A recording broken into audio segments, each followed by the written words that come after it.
Hello everyone, how are you doing? I hope you are doing well from your side. Well, I've been speaking Vietnamese in most of my videos. Today I decided to speak in English in order to inspire you to master this language.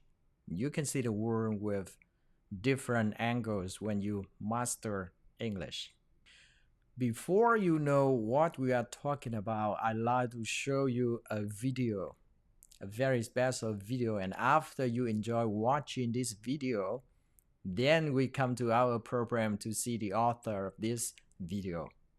Okay? Hi guys, so I'm in Moch right now. As you guys can see, it is so beautiful here.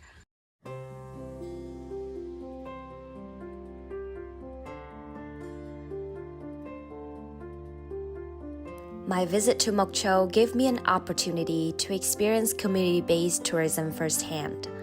I had a chance to collaborate with an NGO to help promote sustainable tourism and support minority groups in Moch. Moch is about 200 kilometers northwest of Hanoi and is an incredible plateau with majestic waterfalls, magnificent green tea hills, and beautiful flowers. If you want to see the heavenly scenery of white plum flowers, you should visit Moch at the end of January and the beginning of February. The landscapes are absolutely breathtaking. In the high mountains, they build houses on stilts called nhà sàn to mitigate damage from the harsh weather and to avoid wild animals. Staying in nhà sàn was such a unique experience. I don't need a fancy air conditioner because I could feel the fresh and cool mountain air. I don't need a 4K TV because I can observe the charming scenery with clouds drifting through the window. Everything looks so dreamy and peaceful there.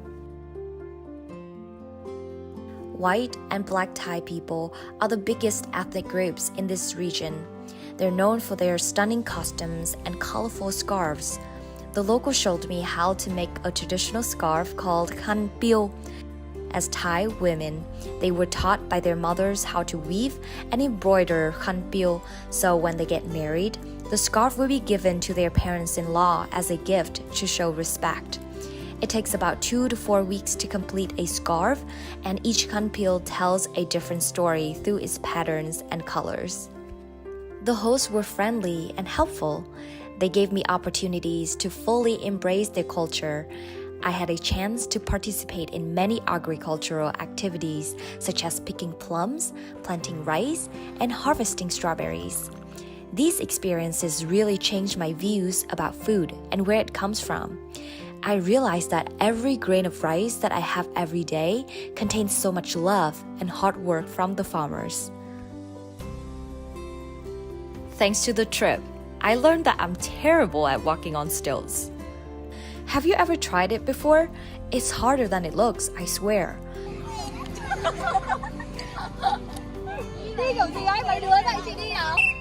There was one kid telling me not to try it because he was afraid I would lose my front tooth like he did last month. But he showed me anyway.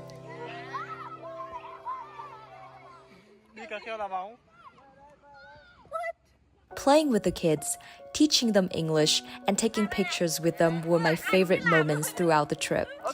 I found peace whenever I looked at their innocent eyes and their beautiful smiles. I feel like a kid again. Hai bác bán gì đây? Bán con lợn à? Con lợn đâu? The highlight of this trip was cooking with the local people. I was impressed by how simple ingredients can make such delicious, unique dishes like these. While cooking, I learned a new word for tarot stamps in Thai. It sounds pretty similar to an English expression. What they call it here?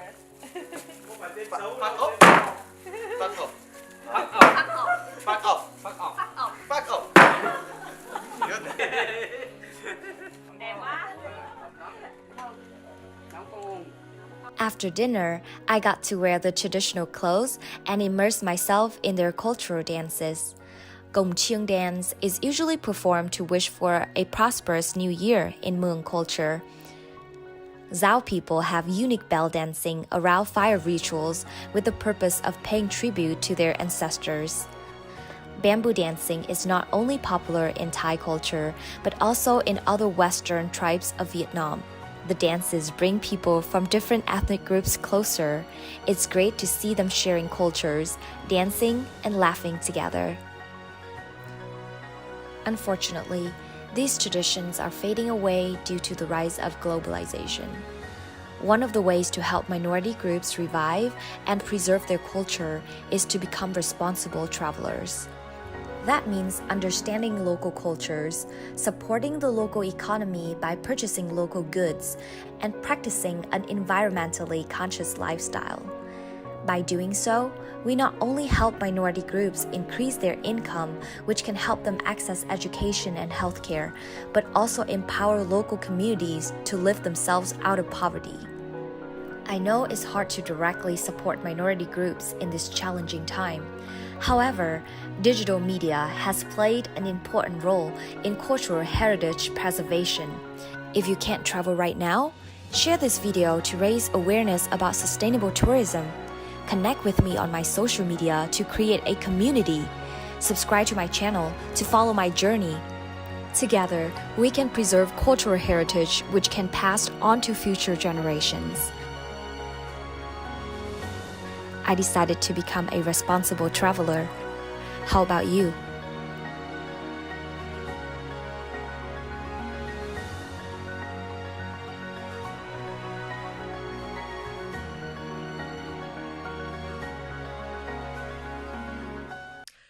So, how's the video? You enjoy it? So it is my pleasure today to introduce you a young professional, a beautiful young lady who has heart for Vietnam. She is a full-time YouTuber who has been promoting Vietnam's hospitality to the world for the past many months. Hello, Vân Vũ. Greeting from Houston, Texas. How are you doing? Hi, Hùng. I'm doing fine. How are you? I'm good. I'm doing fantastic here. Hey, where are you now? Tourist girl, where are you? I'm currently in Hanoi, Vietnam now, and it's super hot. Today it's very humid and very hot, as you can see. Like the sun Oh, reflects on my face now. I see. I see. I'm sorry How's the about weather there? that. Texas is Yes. going to the summer too, so I'm sweating now. I mean, in daytime, of course, this is a evening, so I'm not sweating anymore. Okay, Vân Vũ, Yeah. first of all, thank you very much for being with us today. And I believe our audience, they just enjoy one of the wonderful video that you make and you post it in YouTube. Now we are Thank you. really curious about yourself and about what you are doing. Tell me more about it. Tell me more about the Okay. project that you do. Introduce yourself, please.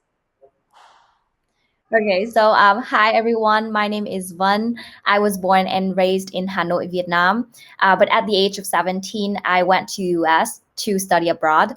And I graduated from a small college in Michigan and graduated with a marketing and finance major. But I'm currently in Vietnam, back in Vietnam now, and working as a content creator on YouTube for my channel named What the Pho. And I'm also an ambassador of Vietnam Travelers, a coach, a host for VTV4, and a member of the social assistant program for Vietnam. So did I pass my elevator pitch? Yes, this is great. That impressed me so much about what you are doing right now. Tell me, we want to Thank you. understand why you choose the hospitality industry as one of the important projects for the time being. And why do you want to promote Vietnam to the world? Tell me more. Okay, so I decided to go back to Vietnam to promote Vietnam to the world and especially to help people wherever I go. So when I was in the US, I realized that a lot of people didn't know much about Vietnam. They didn't know where Vietnam was. And some of them just know Vietnam through pho, why Vietnam has so many things to show, like beautiful scenery and like delicious street food and everything like that.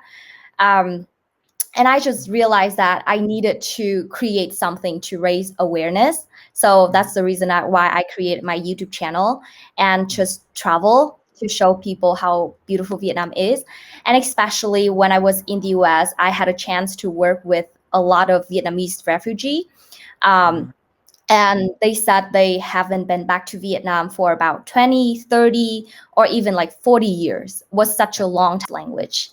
Yes, so I heard their stories. I heard that they really miss their motherland. So I decided to go back to just create YouTube videos so they can see how developed Vietnam is through my YouTube channel. Yes. And while traveling, I had a chance to volunteer and help minority groups and people who are in need. So I saw the potential of like responsible tourism. That means like when you travel, you not only make memories and like experiences for yourself, but you can also make memories for others and create like value for the community. Yes, so that's why I've been traveling and just kind of volunteer and help people who are in need. And I see like Vietnam tourism, Vietnam hospitality industry is booming right now, even though it's during COVID. But Vietnam did such an amazing job in terms of controlling the COVID-19. Yeah, so I decided to go back to like help promote Vietnam to the world. And through my channel, I hope that I can raise awareness to people that there are a lot of people need help out there. And while traveling, we can help those people as well as make the best memories for us. I see.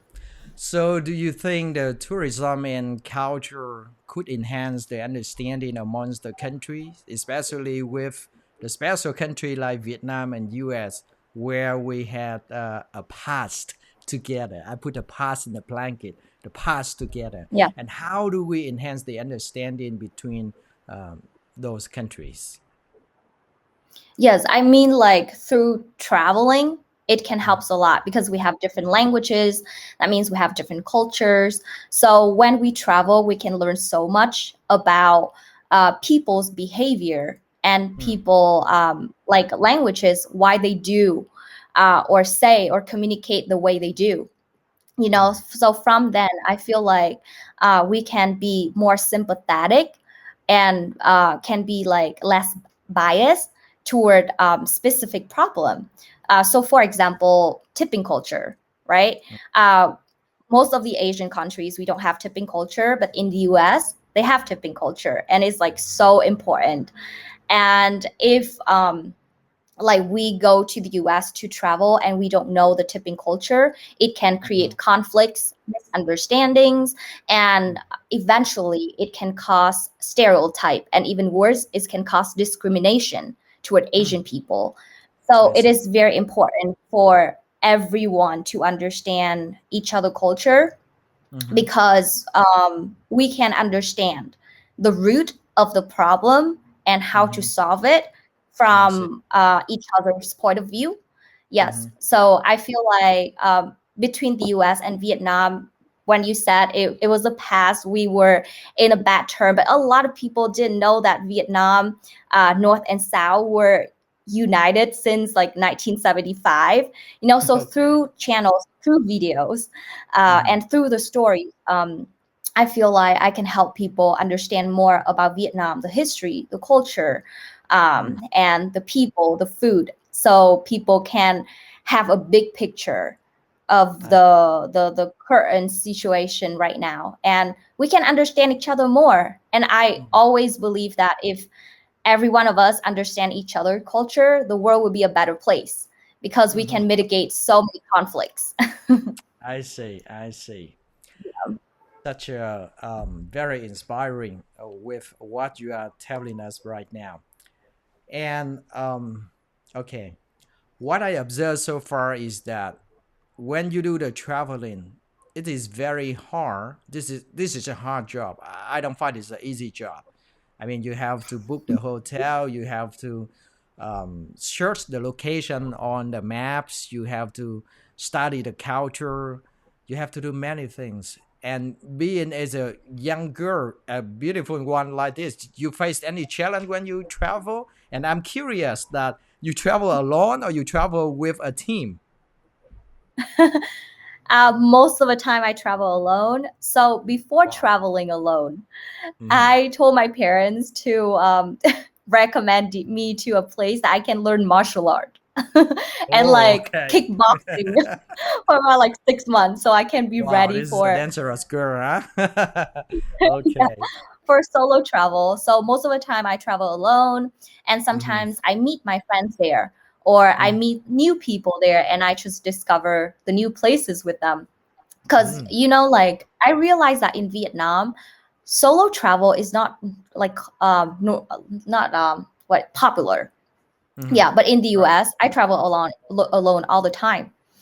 Yes. So like when I go alone, a lot of people question me like, why are you going alone? Is it like lonely? Are you feeling lonely?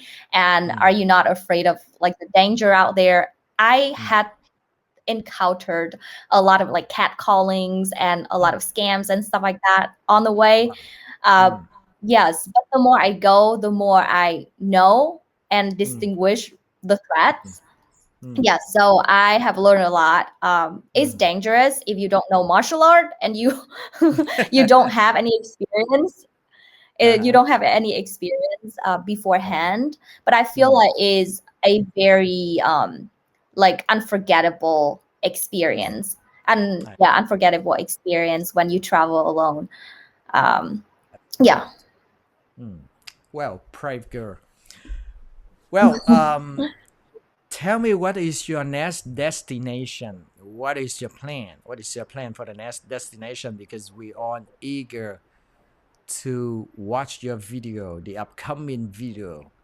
What location or destination that you want to promote in the next video? In the next video, it's gonna be Hue.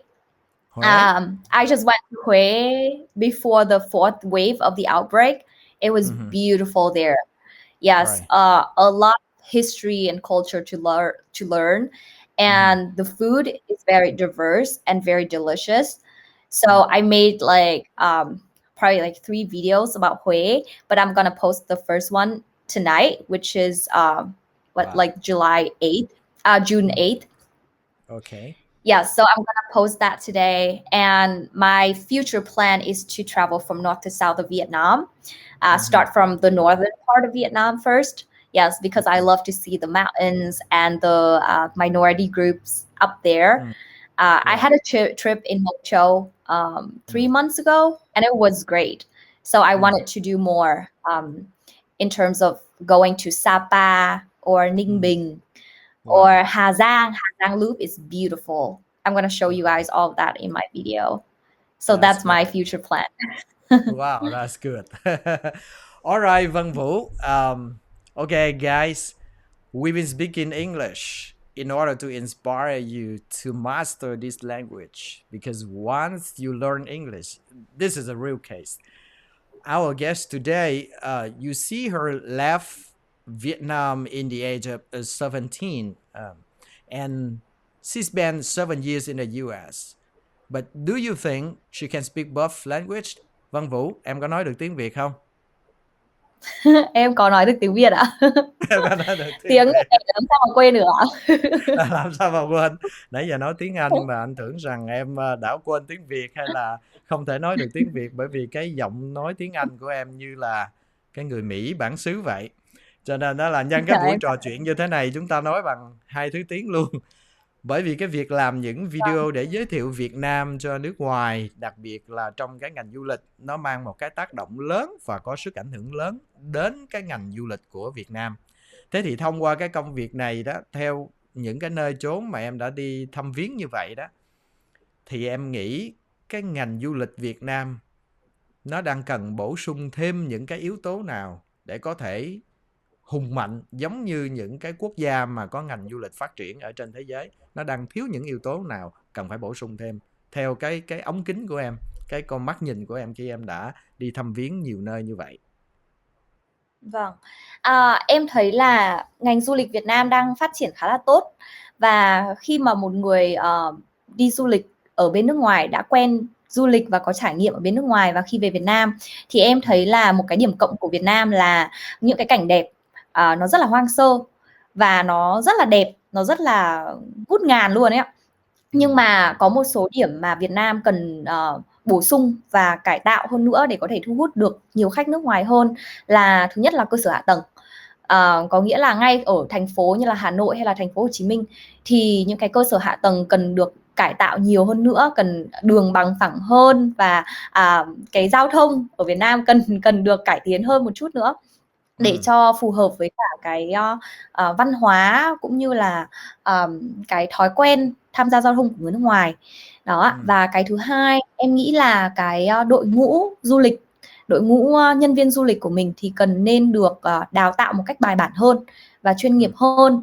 Như là bây giờ thì đang chú trọng vào những cái sản phẩm, Việt Nam thì đang hướng tới những cái sản phẩm xanh và những cái sản phẩm về văn hóa, thì em nghĩ là mình có thể mở rộng cái thị trường đấy ra, và mình có thể đào tạo đội ngũ nhân viên làm sale và làm chú trọng vào những cái và những cái trải nghiệm ấy ạ, chứ không chỉ chú trọng vào vào những cái sản phẩm, mà nên chú trọng vào những cái trải nghiệm, cái chất lượng phục vụ cho khách hàng, để khách hàng để những cái người du lịch có cái trải nghiệm mà du lịch tốt nhất. Đó, và em nghĩ là đó là hai cái mà em thấy là Việt Nam có thể cải tiến để có thể thu hút được nhiều khách nước ngoài hơn. Đúng, anh cũng thấy như vậy, và đó là những cái hạng mục có thể nói là must have trước khi mà chúng ta có thể develop một cái industry, một cái ngành công nghiệp mà có sự thu hút, mang tính ổn định, đều đặn, bảo vệ môi trường và hướng về cái ngành du lịch xanh. Thì những cái công việc mà em đang làm góp phần rất lớn cho ngành du lịch, đặc biệt là khi em đã đầu tư công sức, thời gian để làm nên những cái video rất chuyên nghiệp, giống như là cái video mà chúng ta đã xem ở trong cái buổi này. Và anh chúc cho em có những trải nghiệm vô cùng thú vị và thành công trong những cái dự án mà em đang thực hiện, để ngày càng có nhiều người nước ngoài biết đến Việt Nam, gia tăng cái sự hiểu biết về văn hóa giữa các quốc gia, và khi họ trở về, họ kể cái câu chuyện về Việt Nam vô cùng nhân văn, vô cùng đẹp đẽ, và trong đó có cái công sức đóng góp rất là quan trọng của những người như là Vân Vũ. Hey, hold on. I have a last question for you. What do you want to inspire young people in Vietnam? Oh, should I say it in Vietnamese? Yeah, sure. Go ahead, em. Okay. Em nghĩ là với một người trẻ, thì nhất là một người phụ nữ, thì em mong muốn là em có thể truyền cảm hứng cho các bạn trẻ là hãy sống hết mình với những cái đam mê của mình, và hãy theo đuổi đến cùng cái mục đích mà mình muốn và cái cuộc sống mà mình muốn có. Và trong khi mà theo đuổi cái cuộc sống mà mình muốn có thì mình nên giúp ích lại cho xã hội nữa, có nghĩa là tạo nên một cái giá trị gì đó trong xã hội.